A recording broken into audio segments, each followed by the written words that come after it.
Good morning, everyone. Welcome. My name is Menachem Creditor. It's my honor to serve as scholar in residence and rabbi for UJA Federation of New York. We bring you Torah and music, blessing, and community every weekday. We've been doing so since March 18th, 2020. Today is Thursday, May 7th, 2026. It's been a blessing to be part of our worldwide community for all of these years with Lydia and Rita and John, Jonathan and Tara, Susie and Ashley. Boker Tov, my friends. For more than 6 years and a month, we have come together every single weekday morning to learn Torah, wherever we are. Scott and Jonathan, Tara and Haley, George, Boker Tov. It's good to see all of you. Let's take a second, say good morning to a few more friends, then we'll sing a bracha, learn some Torah, and then begin our day happier because we did it together. Patricia and Linda, Ron and Yoram, nice to see you. Deborah, Rosa, Chalet, good morning. I miss anybody? Cecile and Jack, I don't know if I said your names. Lovely to see you. Hi, Deborah. Hi, Dave. Okay. My voice is a little bit sore, so apologies. I'm not going to sing the bracha.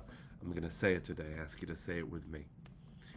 Baruch atah Adonai Eloheinu melech haolam, asher kitshanu b'mitzvotav v'tzivanu la'asok b'divrei Torah. And we're holding today, as Shari just asked us to, holding her father-in-law in our prayers. He survived many different kinds of cancer, she said, and he is now in the critical care unit with pneumonia, sending him and your family strength. Good to see all of you, friends. Let's talk a little Torah. Parshiot, two Torah portions, Behar-Bechukotai, close the book of Leviticus. And as is true in every book of the Torah, each sefer, each book ends with kind of a thematic close. It's as if you're coming to the end of a book of writing, as if. And one of the goals you have is to say, listen, I want to talk to you for a second. I've given you all of this information, all of these rules, a lot of these narratives. We've gone through so much together. Let me end with this. It's very sweet, actually, if you read it like that. And so there will be a time, says our Torah portions, where life will not be easy. That's an accurate statement, if ever there were one. And we are told that when things get rough, this is chapter 26, verse 42. I'll read the Hebrew and the English. V'zacharti et briti Yaakov, v'et briti Yitzchak, ve'af et briti Avraham ezkor, ve'haaretz ezkor. Here's the translation. Then I will remember my covenant with Jacob. I will remember also my covenant with Isaac, and also my covenant with Abraham, and I will remember the land. Think for a moment about what we just heard, because again, you could go through this verse and not notice anything significant, but there's something that happens here that is worthy of our attention. The order of the patriarchs is not as we would expect it. When we talk about the merit of patriarchs, which of course the Torah doesn't always include matriarchs, and we should, but when we think about the patriarchs in order, it's Abraham, Isaac, and Jacob. It is the way that we typically recite those names. But in this verse, chapter 26, verse 42, the order is reversed. When things are rough, I will remember my covenant with Jacob, Isaac, and Abraham. And perhaps that is just the way the verse was written, without all of this additional intention. But I would still offer us a thought. Let me begin with a philosophical idea. In Hebrew, you might have heard the phrase Yeridat HaDorot. Yeridat HaDorot means the descent of the generations. Speaking of which, hi Moshe Tzvi, my son's here. This is the proof of what I'm about to say. It's good to see you, my love. Yeridat HaDorot is the idea that with every generation that moves forward through time, meaning the further away from Sinai, the less authority we have, the less we are, because the direct encounter with God is where it begins, and everything that is one or more steps removed is less intimate with that encounter. But the opposite might also be true. The opposite might be true, which is we did not get here on our own. We stand on the shoulders of giants. We see that the only reason we're able to accomplish what we accomplish is that somebody helped get us here. No family story is linear, no family story is simple. But the power of this is to recognize that yes, we are moving forward through time, and that is a blessing, not a curse. Instead of only looking to the past for glory, we have to understand that this verse might be suggesting times will get rough, and I will remember the most recent of your covenantal ancestors.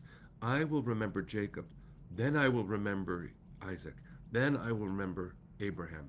And in this way, perhaps we are being told if you, God, or if you, the Torah, whatever you think about the Torah's origins, are going to begin with the more recent of our archetypal ancestors, perhaps we can look back too.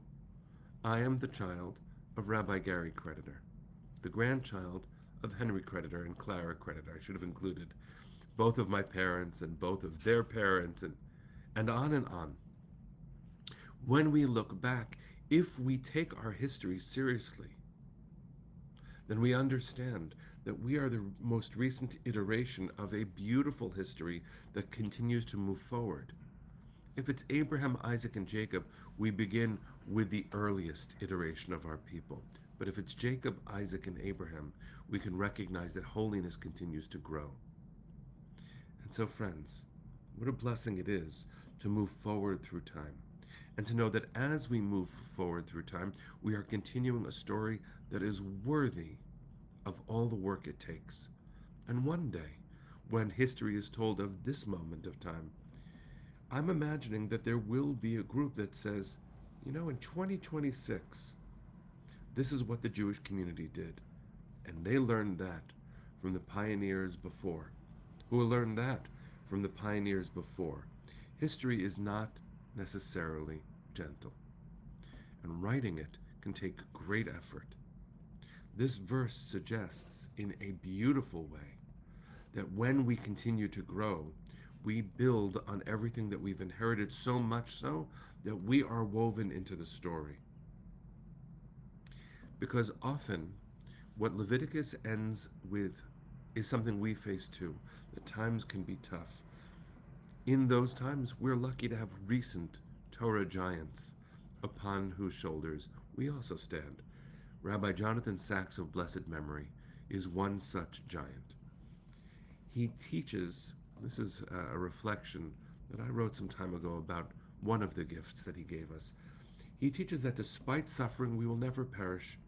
He reminds us that the assurance at the culmination of the curses in Bechukotai, which is after all what we just experienced, is one of the most hopeful biblical assertions, and this is Rabbi Sacks's language.